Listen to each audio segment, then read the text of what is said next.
noches, sean ustedes bienvenidos a Poder Financiero.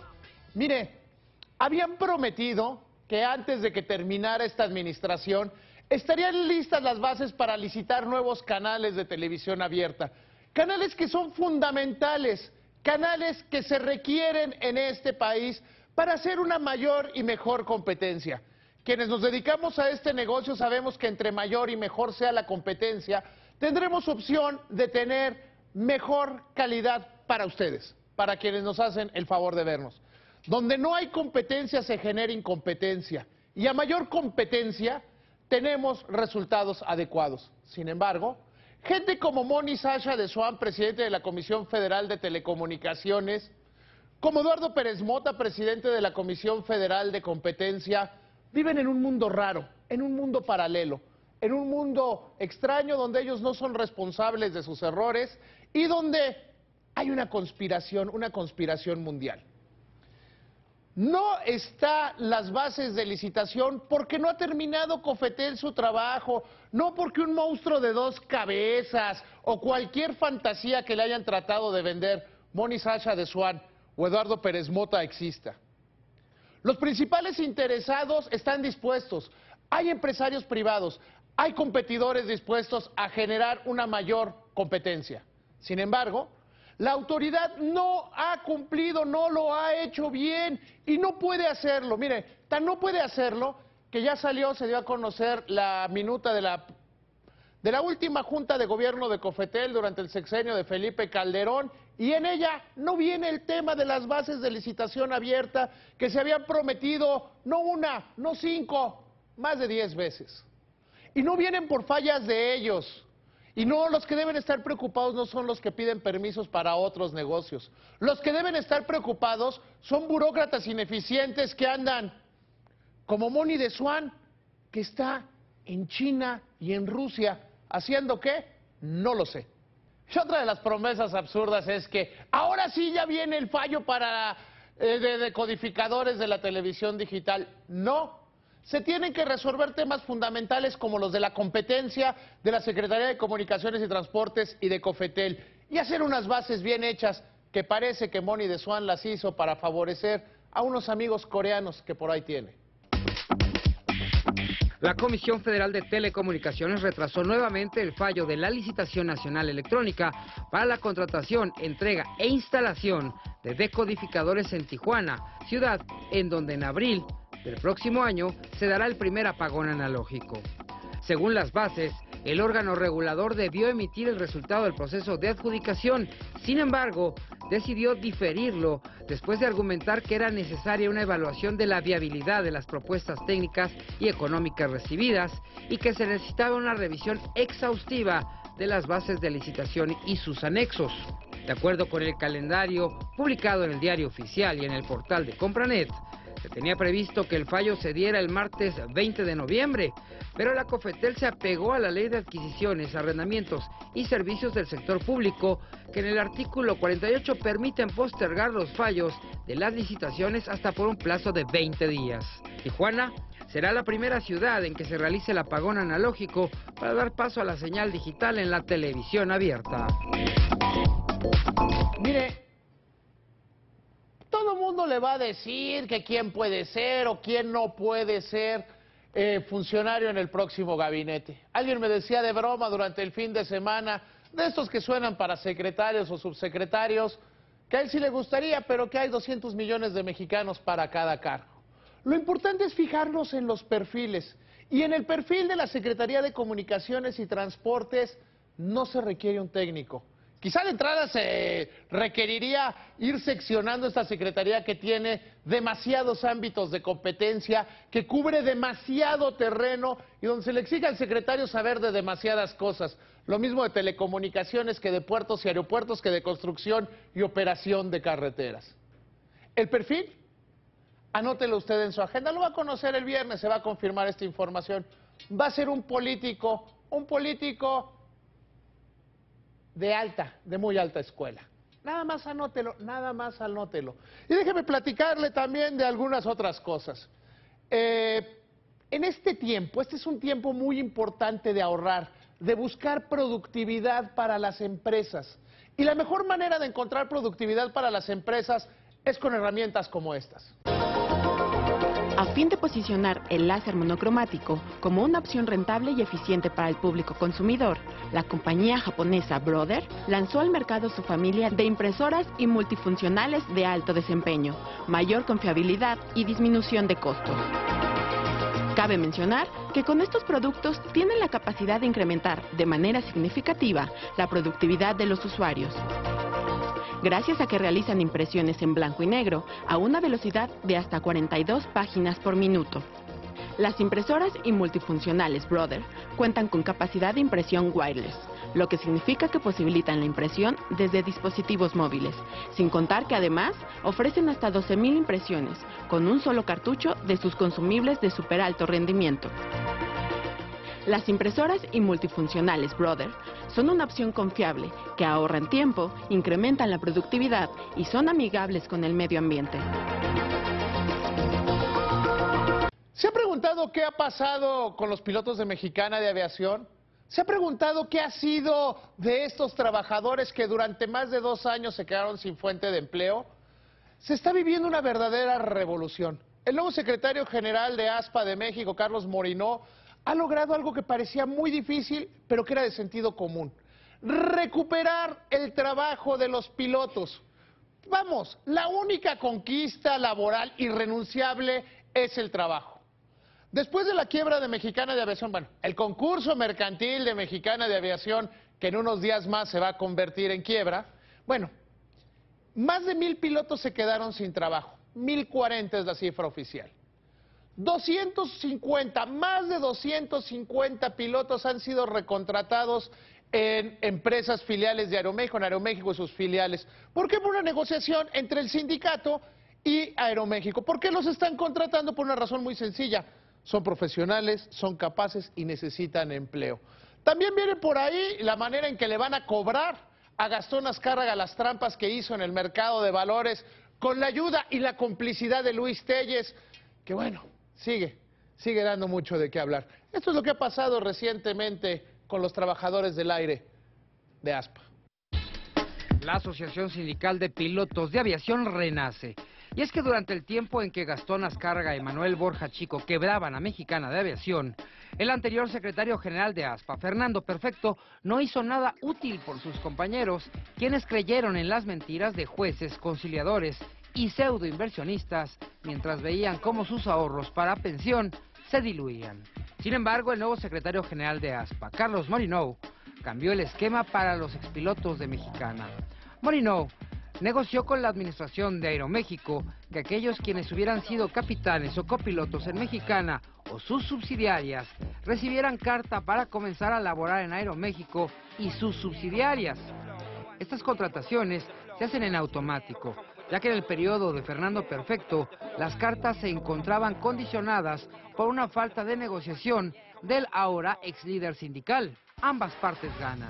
Los pilotos se benefician de la única conquista sindical irrenunciable, el derecho al trabajo, mientras que Aeroméxico se nutre con tripulaciones capacitadas y con experiencia, mejorando la calidad del servicio. Además, ASPA ha mantenido vivas las demandas que se presentaron en contra de la administración de Azcárraga por haber falseado la información que enviaron a la Bolsa Mexicana de Valores y que, sin lugar a dudas, indujo a una gran cantidad de errores y hasta presuntos actos ilícitos. Y bueno, Felipe Calderón se va con una buena noticia energética. Se descubre un nuevo yacimiento de petróleo en México que dicen que es el más importante descubrimiento en los últimos 10 años en todo el mundo. A menos de 8 días de su salida, el presidente Felipe Calderón anunció que Petróleos Mexicanos realizó el mayor descubrimiento de petróleo en tierra en los últimos 10 años. El Pozo Navegante 1 se localiza a 20 kilómetros de Villahermosa, Tabasco, y fue perforado a una profundidad de 6.800 metros y contiene crudo ligero de 45 grados. Este campo de 87 kilómetros cuadrados estima reservas probadas de hasta 500 millones de barriles de petróleo crudo. Calderón Enfatizó que los recientes descubrimientos de yacimientos petroleros no son obra de la casualidad, sino resultado del incremento de la inversión en materia de exploración durante su gobierno, el cual canalizó recursos del orden de los 300,000 millones de pesos en 2012, cifra superior a la registrada durante el año 2000, cuando apenas alcanzó los 67,000 millones de pesos. Asimismo, el presidente enfatizó que en su gestión se logró una reforma energética, se frenó el declive de la producción petrolera y se desarrolló de manera positiva el proyecto petrolero de Chicontepec. Este es el último programa de Poder Financiero bajo un régimen panista, al menos en los siguientes 6 años. Es necesario que reflexionemos, que pensemos qué fue el panismo durante 12 años en el gobierno. ¿Qué hicieron en materia económica? ¿Qué hicieron en materia social? Es importantísimo ver qué pasó, cómo se ven, para poder planear un mucho mejor futuro. El Partido de Acción Nacional debe ser uno u otro. Aquí te dejo mi credencial del PAN. Si ustedes hacen una alianza con el PRD, olvídense de mi voto. Este 1 de diciembre concluyen 12 años de que el Partido Acción Nacional llegó al poder. Las críticas a estos 12 años de gobierno han sido fuertes desde el inicio. Aunque el sexenio de Vicente Fox inició con fuerza y luz propia, se perdió en el camino con graves errores de gobierno, de política exterior y de seguridad.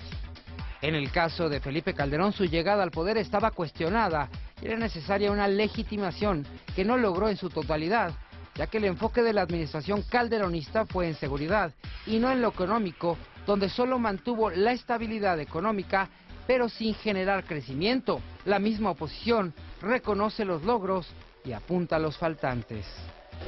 Me parece que en la parte de las finanzas macroeconómicas, del manejo de la crisis, es difícil, tratando de ser objetivo, señalar que no hubo una buena conducción.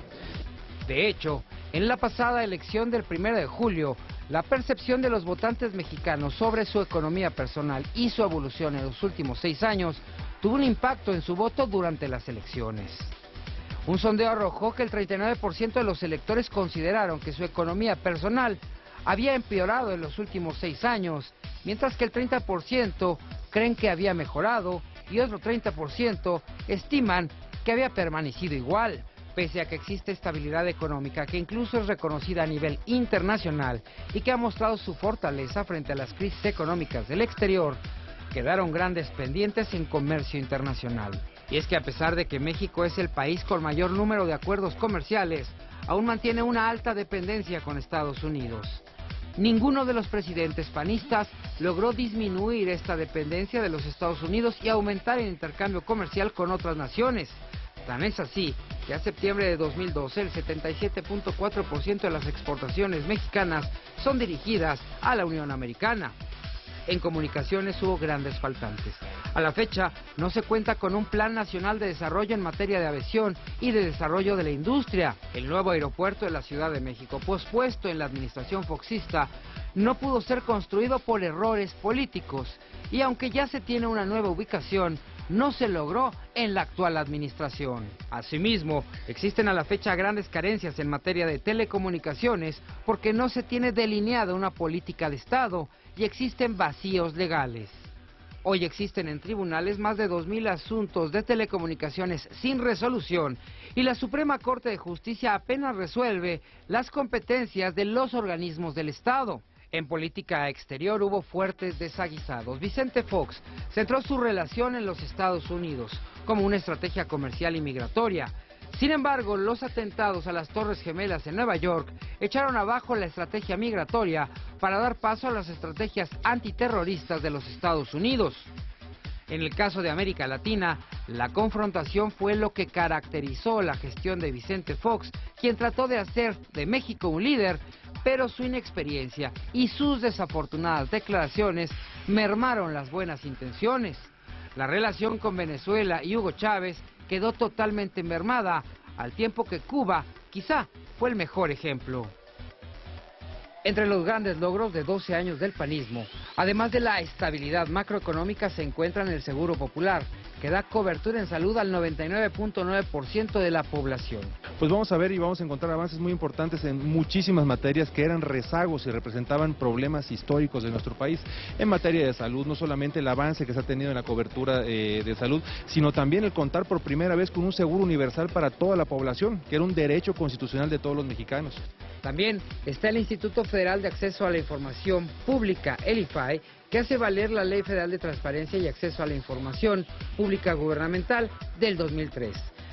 También, el sexenio de Felipe Calderón estuvo marcado por ser el que mayores cambios tuvo en el gabinete, relacionados en su mayoría a problemas de salud y accidentes fatales.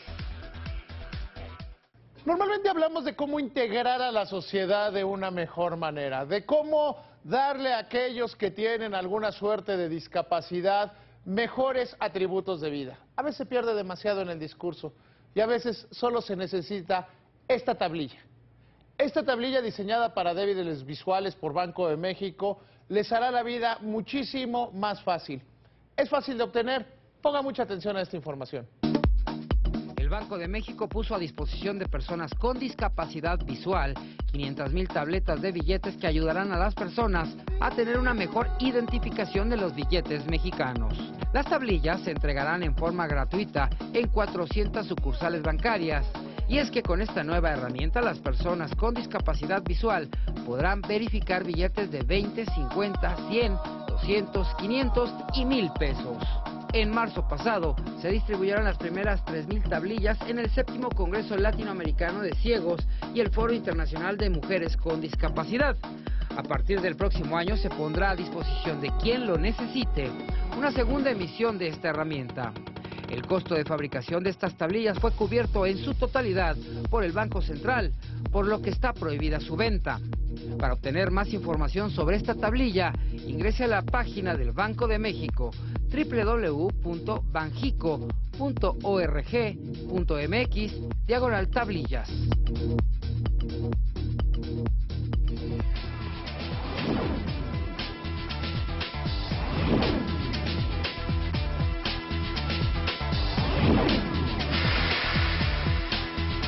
A tu mente.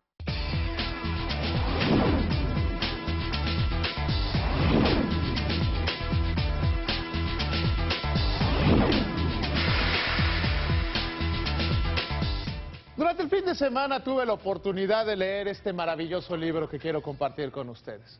Un libro escrito por David Bernstein y Susan Davis, Emprendedores Sociales. ¿Qué es un emprendedor social? Es aquella persona que se convierte en un factor de cambio en su comunidad. A veces, como diría en la presentación Ricardo Salinas Pliego, creemos demasiado en el tema del conocimiento. Sin embargo, ¿cuáles son estos factores? ¿Quiénes son estas personas que innovan socialmente? Estas personas que son agentes de cambio. Les recomiendo verdaderamente muchísimo este libro que se llama Emprendedores Sociales, porque es un libro que le va a ayudar a abrir en muy pocas páginas un horizonte totalmente nuevo, o quizá un horizonte que ya ha visto, que conoce, pero que hoy no lo tiene tan claro como debiera. Verdaderamente se lo recomiendo. Los emprendedores sociales son aquellas personas o empresas que implementan soluciones innovadoras y prácticas para resolver problemas sociales, tratando de atacar las causas principales y generando una transformación social. Según los autores Bernstein y Davis, es un proceso mediante el cual los ciudadanos construyen o transforman las instituciones para avanzar en soluciones a problemas sociales como pobreza, enfermedades, analfabetismo, destrucción del medio ambiente y la falta de vivienda. En países en vías de desarrollo, estas acciones son de alta prioridad, ya que los apoyos llegan a la población más desprotegida, dándole las herramientas necesarias para resolver los problemas. En 2011, el mexicano Francesco Piazzesi fue premiado en el Foro Económico Mundial como Emprendedor Social del Año, con su proyecto Échale a tu casa, que ofrece una solución para que la gente de escasos recursos pueda ser propietaria de viviendas estructuralmente sólidas de una manera económica y sostenible. Y, aunque el emprendimiento social es un término relativamente nuevo, este tipo de empresarios se pueden encontrar en diferentes momentos de la historia mundial. Por ejemplo, Florence Nightingale, fundadora de la primera escuela de enfermería y desarrollo de las prácticas de la enfermería moderna, y Robert Owen, pionero del movimiento cooperativo. Y llegamos a la final del fútbol mexicano, afortunadamente en televisión abierta. Juan Carlos Vázquez, ¿Qué tal? ¿cómo estás, David? Pues se iba a marcar un hito, ¿no? Si se hubiera llegado a ese caso, pero no se llegó. Entonces, por otro lado, David, hay que hablar de lo que es el modelo de negocio representante por Tijuana, ¿no? Yo creo que el modelo de negocios de Tijuana es interesantísimo por donde lo veas, ¿eh? Es una nueva manera, la verdad es que se ha innovado, porque esta franquicia se compró para eso específicamente y se invirtió en eso. Es decir, no teníamos una franquicia que se comprara desde divisiones inferiores y que se fuera ascendiendo hasta tratar de llegar a ser campeón desde el Cruz Azul.